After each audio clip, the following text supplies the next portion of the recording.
ગુજરાત રાજ્ય સરકારના નાણામંત્રી કનુ દેસાઈએ નાણાકીય વર્ષ 2025-26 માટે વિધાનસભા ગૃહમાં બજેટ રજૂ કર્યું હતું. સતત ચોથી વખત કનુ દેસાઈએ બજેટ રજૂ કર્યું હતું. ગુજરાતનું 3,70,250 કરોડનું બજેટ જાહેર કરવામાં આવ્યું છે. આ બજેટમાં મહિલાઓ માટે મોટી જાહેરાત કરાઈ છે, જેમાં મહિલાઓની આત્મનિર્ભરતા માટે સખી સહારા યોજના અમલમાં મુકાઈ છે. આ સાથે જ નોકરી માટે ઘરેથી દૂર રહેતી મહિલાઓ માટે પણ વુમન હોસ્ટેલ બનાવવા માટે પણ જાહેરાત કરવામાં આવી છે. તો ગુજરાતની 6 એન્જિનિયરિંગ કોલેજમાં AI લેબની સ્થાપના કરવામાં આવશે. આ ઉપરાંત આદિજાતિના સર્વાંગી વિકાસ માટે ન્યૂ ગુજરાત પેટર્ન યોજનાની જાહેરાત કરાઈ છે. SC, ST અને OBC વર્ગના યુવાનોમાં સ્વરોજગારી વધારવાની તક માટે લોન પર વ્યાજ સહાય આપવામાં આવશે. રાજ્ય સરકારે આ બજેટમાં લગભગ દરેક ક્ષેત્રને આવરી લઈને બજેટ રજૂ કર્યું છે.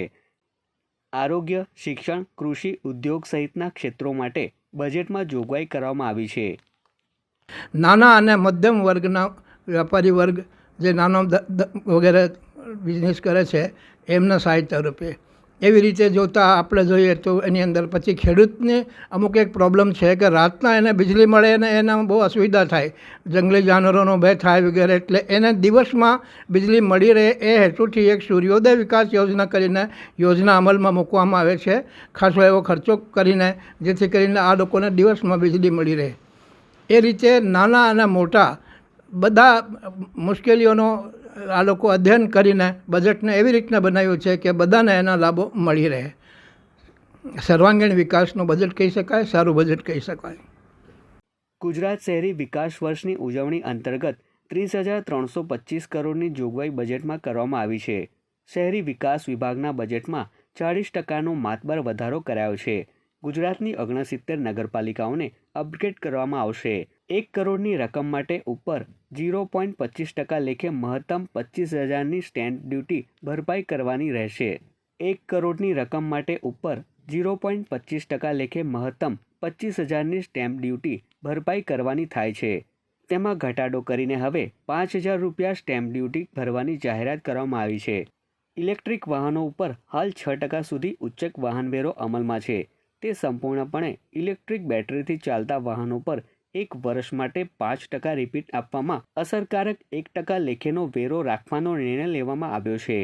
6%નો વેરો છે, જેમાં 5%ની રિબેટ આપીને 1% જ વેરો લેવામાં આવશે.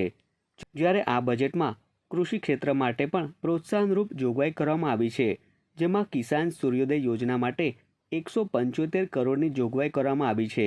રાજ્યમાં પ્રાકૃતિક ખેતીને પ્રોત્સાહન આપવા ₹400 કરોડની જાહેરાત. ખેડૂતોને ટ્રેક્ટરની ખરીદી સહાયમાં વધારો કરી હવેથી ₹1,00,000 આપવાની જાહેરાત તેમજ વિવિધ ખેત ઓજારો, મિની ટ્રેક્ટર, ખાતર અને અન્ય ઉપકરણો માટે સહાય આપવા 1,612 કરોડની જાહેરાત કરવામાં આવી છે. તેમજ ખેતીની જમીનમાં મત્સ્ય ઉદ્યોગને પ્રોત્સાહન મળે તેવી જાહેરાત પણ કરવામાં આવી છે, જેમાં ખેતીની જમીન પર મત્સ્ય ઉદ્યોગ માટે બિનખેતીની મંજૂરી લેવી નહીં પડે. હા, ગુજરાતમાં જે રીતે 1600 કિલોમીટર લાંબો દરિયા કિનારો છે, ત્યારે તેમાં કૃષિની પણ ખૂબ જ ભવિષ્યની અંદર સહાયની અંદર જરૂર છે. સાથે સાથે જે મત્સ્ય ઉદ્યોગ માટે પણ એક સારામાં સારો ઉદ્યોગ વિકાસ પામી શકે અને એને માટે પણ સહાયનું ધોરણ જે નક્કી કરવામાં આવ્યું છે એ ખૂબ જ જરૂરી છે. મત્સ્ય ઉદ્યોગની અંદર પણ ખેડૂતોને જે રીતે ડીઝલ સબસિડી મળે છે, તેવી જ રીતે આપણે અપેક્ષા રાખીએ કે આવનાર સમયમાં ખેડૂતોને પણ પોતાની ખેતી કરવા માટે ટ્રેક્ટરની અંદર જે ડીઝલની જરૂર છે તેમાં જો સહાય મળશે તો ચોક્કસપણે કૃષિને પણ સારો એવો વેગ મળશે. નાણામંત્રી કનુ દેસાઈ દ્વારા રાજ્યના વિકાસલક્ષી બજેટમાં મહિલાઓની આત્મનિર્ભરતા માટે નવી સખી સહારા યોજનાની જાહેરાત કરવામાં આવી છે, જેમાં મહિલાઓને સાધન સહાય, લોન ગેરંટી તથા તાલીમ આપવા ₹100 કરોડની જોગવાઈ કરવામાં આવી છે.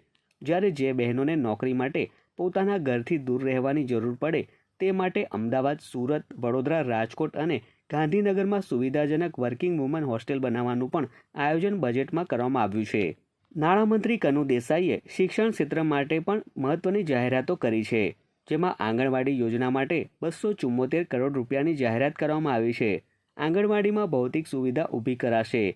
72 તાલુકાઓમાં સેન્ટ્રલાઇઝ્ડ કિચન માટે 551 કરોડની જાહેરાત કરવામાં આવી છે અને વૈશ્વિક સંસ્થાની મદદથી તાલુકાઓમાં પ્રાથમિક શાળાના વિદ્યાર્થીઓને પૌષ્ટિક, આરોગ્યપ્રદ અને સ્વાદિષ્ટ ભોજન આપવાનું લક્ષ્ય નિર્ધારિત કરવામાં આવ્યું છે.